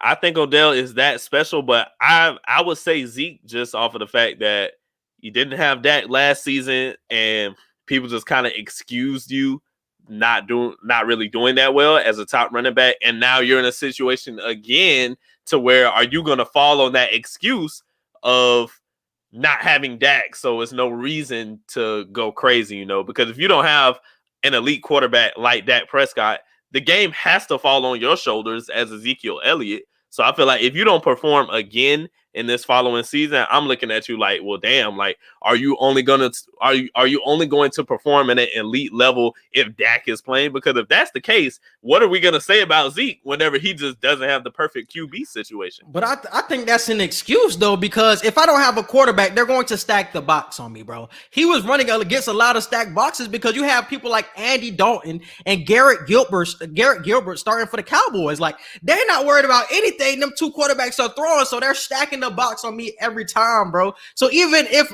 Ezekiel Elliott was trying to get loose, I'm running against a 9-man box, bro. It's not too much he could do. So I excuse this season. And I'm like, okay, I expect him to have a good year with that coming. It's not going to be as many people in the box this year, but Odell, It's been 3 years, bro, since we really heard your name like that talked among the top 5 wide receivers. Like, you got to get back up there, bro. You still got the talent, but you got to get back up there in terms of production. And I like how quiet he's been too. Odell been real quiet, hasn't said too much. So I feel like he's just soaking it all in. Like, yeah, I got to come back hard this year because I've been saying the Browns are going to be a top 3 team in the AFC. I'm telling y'all right now, the Chiefs, the Bills, and the Browns in that order. Those are the biggest teams in the AFC as far as Super Bowl odds. You forgetting about the Tanny now. Don't forget about the Tanny now. The Titans are at number 4, but I have the Browns at number 3. For real. I trust the Browns defense way more than I trust the Titans defense, and their offense is just as stacked as the Titans offense. So I don't know now. You can flip-flop that. Nobody is stopping the Titans offense. I'm gonna say that shit now. I mean, I think everybody knows this because what you cannot guard them. Bro, Tanny is a good quarterback. He's a Pro Bowl quarterback. You have 2 Pro Bowl wide receivers. You got a Hall of Famer in Julio, and then you got a Hall of Fame running back. Who's stopping that? Because you're going to have to double both. And even if you have single coverage on one of them, it's like they're going to beat you in single coverage. If you're the Browns, you got Nick Chubb. It's the same shit. It's literally the same shit. One team just got Baker Mayfield. The other team got Ryan Tannehill. But I trust Tannehill way more. I trust Tannehill way more. Tanny way better than Baker.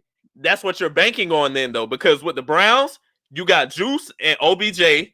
With the Titans, you got AJ and you got Julio. It's like, damn, you can't really go wrong with either wide receiver duo there. You got Nick Chubb here. You got Derrick Henry here. So running backs, they kind of tied. You're really just banking on whether you choosing Tannehill or Baker Mayfield. I'm going with Tanny. I'm definitely going with Tanny. Baker Mayfield is rising while Tanny is still at that level. So it's like, I don't think you're wrong either way, bro. Whether you got the Browns at 3 or the Titans at 3, I don't feel like it's a stretch either way. That's why I'm choosing the Browns though. Whoa, Browns not gonna be better. Boy, we got on your head about not your head, but the Ravens heads like 2 weeks ago. The Ravens, boy, y'all. Isn't Bateman hurt? I think Rashad Bateman got hurt. I've been agreeing with the saying because I said this first. I think I've been agreeing with the statement that everybody's been talking about this week. Lamar Jackson is going to get figured out. I say he's already been figured out. It's just what is he going to do to maintain the same level of winning and the same level of excellence that he's been showing. Lamar Jackson has been figured out. Teams know what figured out. Here's how. What did I used to say though? You can get figured out and still be unstoppable. Like people knew how to play. Bro. That don't even go together. If you're unstoppable, bro, you cannot be figured out, bro. No. You can be figured out and still be very hard to stop. Because we see him get stopped at points last year. So you can't say he's unstoppable when we see him get stopped. But I want to go far to say he got figured out. He's been figured out, bro. It's just what are you going to do to combat being figured out? Because let's say they don't make the playoffs this year. This is the thing. Read. We gotta spread our offense. We don't pass the ball enough. That's why it's predictable because they're running every damn play. But I think with the wide receivers, they're going to air it out more. But Rashad Bateman being hurt was a big deal. I'm not going to pass that ball like it ain't nothing. I'm telling you, if the Browns, if the Ravens either, I feel like they'll make the playoffs, but let's just say some crazy shit happens and they don't make the playoffs, or if they make the playoffs and don't perform well, are we going to look back and say, yeah, they still haven't figured Lamar out? Or are we going to actually sit here and say, yeah, they kind of figuring this shit out now? Because if the Ravens in year 4, with as talented as Lamar Jackson is, if they can't get to the next game, or if they can't get to at least an AFC championship, we have to sit here and say, yeah, they kind of figured this shit out. We can't have that type of standard for Lamar now. Come on. We just said that about him last year. We just said if he don't win a playoff game, oh shit, he ain't that quarterback. He won a playoff game and we still saying this about him? When we see the other teams in the AFC? Bro, I don't think we can have that type of standard for Lamar, bro. Because if this was somebody else. So what's the standard? What's the standard for Lamar? I think winning a playoff game, obviously you want to see improvement, but in this type of division or this type of conference, bro, I don't think if he gets beat in the first round of the playoffs, I wouldn't be mad at him. But I expect playoffs though. Playoffs for sure. But if he loses in the first round, I'm not mad at Lamar. Because he showed us that he can win in the playoffs. That was the biggest thing about him. He hasn't shown up, but he showed up last year. He showed up last year. I'm just saying if a situation comes and he doesn't show up again, like what are we saying then? I feel like that's the question. If he plays great and they lose, obviously I'm not going to say anything. But if a situation happens to where he doesn't perform at the level we expect, then I have to raise questions. I'm looking at it in terms of legacy. Y'all was already putting my whole, because we had made polls about this last year. It's his legacy on the line if he don't win a playoff game. We was talking like that. So we cannot say the next year that his legacy is on the line if he doesn't win a playoff game, because that's an unfair criticism of him. That's his unfair. legacy not on the line anymore. I'm just saying whether or not he's getting figured out. Like, his legacy is no longer on the line to me because he's won a playoff game. But you can get figured out this year, and then next year you're like, okay, they figured me out, but I'm gonna do some more shit to where even if you see me coming, you can't stop me. Like, because teams, when they go to play the Ravens this year, they know what to expect. They know what's gonna happen. They know Lamar is gonna do some crazy shit every game, and it's gonna be damn near hard as hell, like damn near impossible to stop him. But it's like, when I say they figured him out, they know what to expect. That's what I'm saying. It's not a situation where we don't know what he's going to do. We don't know what he's capable of. No, everybody knows what you're capable of and what you can do. It's just whether or not you can still be unstoppable in that same sense. But I had said that a couple weeks ago. I put that more on the OC, bro. You have to open it up as the OC, bro. We cannot run on first down every possession, bro. And that's what happened. That's what I think people are talking about when they say you're getting figured out. We know what to expect. You're going to run twice in these 3 downs. And you're going to probably throw on third down. It's just so predictable when it comes to the offense. It's like you have to become more unpredictable. I think Lamar can make the throws. You have to become more unpredictable, though. And next one, we talked about this earlier. Cam Newton's COVID misunderstanding will cost him the Patriots starting job. Too wild or not too wild?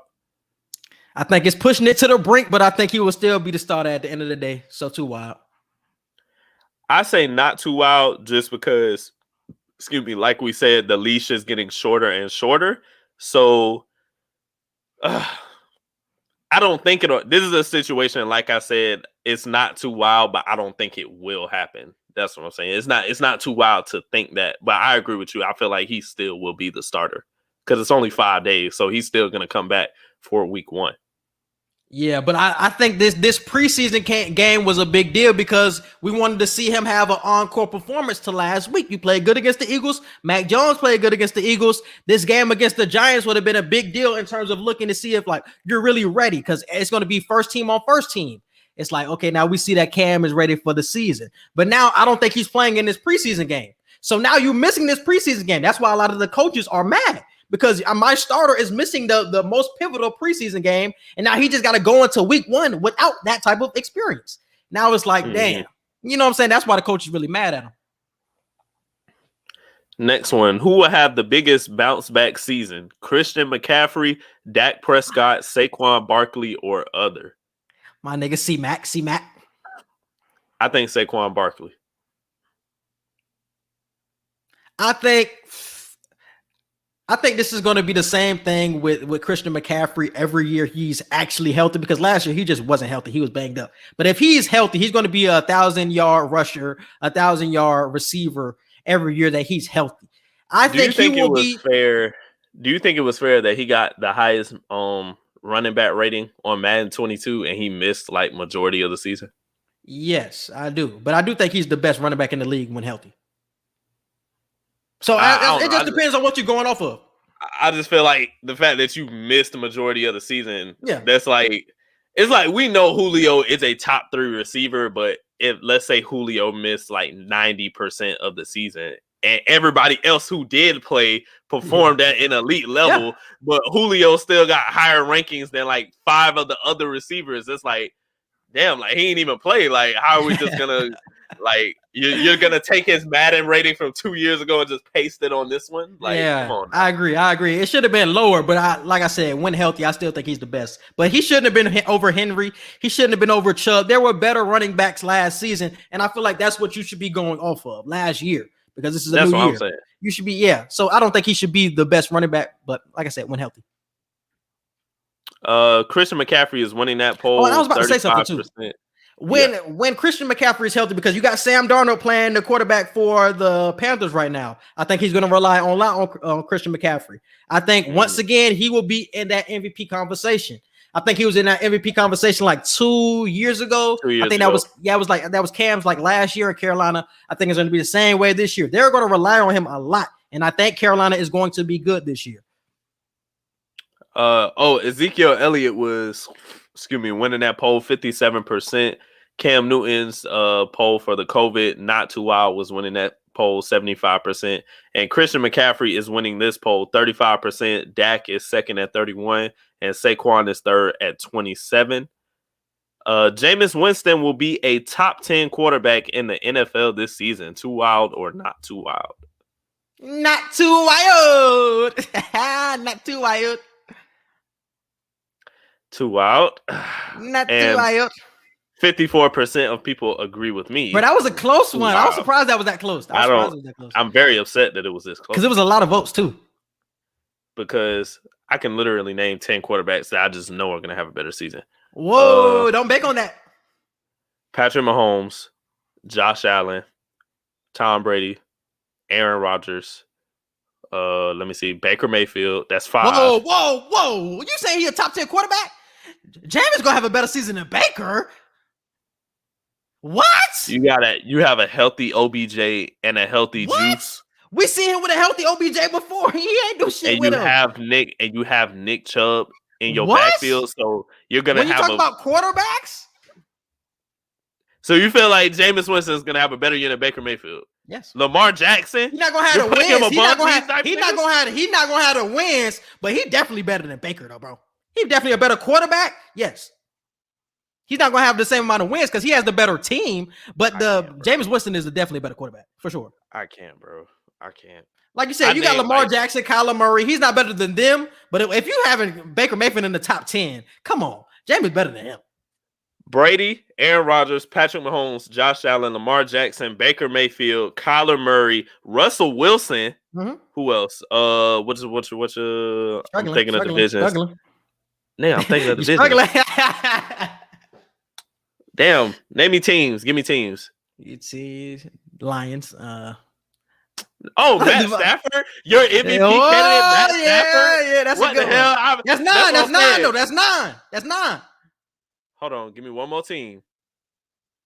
And you did you still put Baker in there? Did you still put Baker in there? I still put Baker in here. Yeah. No, that's 8. Nigga, put a finger down. I still got Baker in. Nate, give me another team. I need another team. You talking about Matt Ryan? Big Ben? Matt Ryan? Nah, not Big Ben. Damn, who the fuck? The Vikings? Kirk Cousins? Hold on. Nah, I need to look at the teams because it's a lot of teams, bro. The Bears. Fields. What the hell? Because Justin Fields is definitely gonna come in. Yeah. What the fuck? So you would rather say a rookie quarterback than Jameis Winston? You a hater. You a hating ass nigga, dog. You a hating ass nigga. You a hating ass nigga. Ryan Tannehill. Ryan Tannehill. Thank you. That's 9. That's 9. That's 9. That's 9. I'm not allowing Baker. I'm not allowing Baker, bro. I'm not allowing Baker. No, sir. So you feel Jameis Winston without a Michael Thomas is going to be better than a Baker Mayfield with what's call it, Jarvis Landry and Odell Beckham? Better quarterback. Better quarterback. Yeah. Get the fuck out of here. Yes, No, bro. Get the fuck out of here. Yes. Browns have one of the top 10 Super Bowl odds. You still got Alvin Kamara now because we seen what the same offense look like. Ooh, Deshaun ain't playing this year though. I ain't counting Deshaun. The Browns have one of the top 10 Super Bowl odds this year. Yes, Baker Mayfield is going to be a big reason for it. I'm not saying whose team is going to win more, bro. I'm not saying whose team is going to win more. Who is the better quarterback? Who's going to have the Baker stats? Mayfield. Baker Mayfield. Winston. Okay. Jameis Winston did not start. You said 9. Jameis Winston did not start a game at all last season, and he still has the most interceptions among all quarterbacks. My man is 10 quarterbacks. Jameis, and you see how you were struggling toward that back end. 9 and 10 was hard to come by. So I'm like, hey, they were hard to come by because I couldn't think of all the teams in my head right now. What the hell? Oh my god! No, I'm not giving you Baker Mayfield. I'm not giving you Jameis Winston. I'm not letting you do that. We gonna see. That's why it's called 2 Wild Wednesday. And I think this is we got 2 more. With the healthy Carson Wentz, the Colts are a dark horse Super Bowl contender. 2 wild. Not too wild. They got the squad. It just depends on which Wentz shows up, though. But I think a good Wentz is going to show up. I say too wild. I don't know. I got to see it to believe it with the Colts. Shout out to my nigga Daryl. This is his team and shit. He be the main nigga down on his team, but but I still want them to do good, I guess. Not Too Wild is winning that poll, though, 77%. And the last one, which QB will have the biggest improvement this season? Daniel Jones, Tua Tagovailoa, or Sam Darnold? I say Tua. Because Tua's going to have a good year. But I think Sam Darnold is going to have an even better one. I think I'm telling you, the Panthers are going to be good, bro. Well, I think we've seen with the Dolphins that they already had their breakout year last year. So 11-5 is damn near the expectation. 10-7, 11-6 is damn near the expectation. Your expectations are low with Darnold. So I think a bigger improvement is in store for that nigga. And I think they get 9 to 10 wins surprisingly with the Panthers, bro. I'm telling you. I feel like it'll be Tua because they definitely have a chance to make the playoffs this season. They could be second in their division, obviously right behind the Bills. And 7 playoff spots.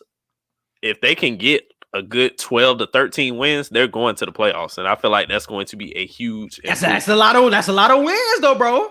12 to 13? They got 11 last year. Like you just said, they got 11 last year. Winning one or two extra games and getting that playoff spot, I feel like that's a huge improvement. So you really banking on Tua then? Yeah. And that defense is still crazy. It is. They got to keep Xavier Howard though. And like I said, Jalen Waddle, I feel like Jalen Waddle is going to have the best rookie wide receiver season. For sure. They got to keep Xavier Howard though. I keep seeing him in trade rumors. They got to keep him and Byron Jones for that secondary to still flourish for the defense. But that is it for all the topics, man. Let's move on to Pass the Ox, man. What you got for Song of the Week? Song of the Week, I got ESTG Lick Back Remix. Yeah, with Future and Young Thug. I've been playing that song heavy. Shout out to Rod too with the Soulfly Deluxe. I've been seeing ESTG name on everything now. That boy really blowing up for sure. And I got Same War by Celis Hamilton featuring Brittany Carter. This is honestly a song that I found on Instagram on the ad when I was scrolling, but the song is fire. The video fire too. So I've been listening to that shit all week. So definitely shout out to Celis Hamilton. And let's move on to movie and show reviews, man. What we got coming up? Just watch Don't Breathe 2. I'm about to say you just seen Don't Breathe 2. I gotta watch Reminisce, bro. I'm really trying to go to the movies to see that shit. I could easily watch it on my TV. Don't waste your time. It's not a going to the movies movie, bro. It's not. I promise you it's not. Okay, I'll watch it. I'll watch Reminisce on my TV then. But we gotta do Reminisce. We gotta do Don't Breathe 2. Have you seen Respect? Gotta watch Respect. We gotta go watch Respect. But all the movies that we've done this summer, we've done Cruella. Oh, Candyman dropped on Friday. Candyman dropped on Friday. Oh yeah, we gotta go see Candyman. Candyman. We did Cruella. We've been doing Raising Kanan. I think the new episode comes this coming Sunday. Yep. So we got to do that. We've done A Quiet Place 2. We've done The Suicide Squad. We've done Old. We've done Black Widow. We've done everything over this summer. So make sure y'all go check out everything we have done. Shang-Chi drops next week, I believe. So it drop early September? Yep, September 3rd. Damn. That shit came quick as hell. So we got Candyman to watch this week, and we got Shang-Chi to watch next week. So hopefully we get all these done within the next couple weeks or so. Yes, sir. All right, bro. You can hit it with the social media. You can follow us on Twitter at QE Podcast 1. You can follow us on Instagram at QANDE Podcast. You can follow and like our Facebook page and subscribe to our YouTube at QAnSignE Podcast.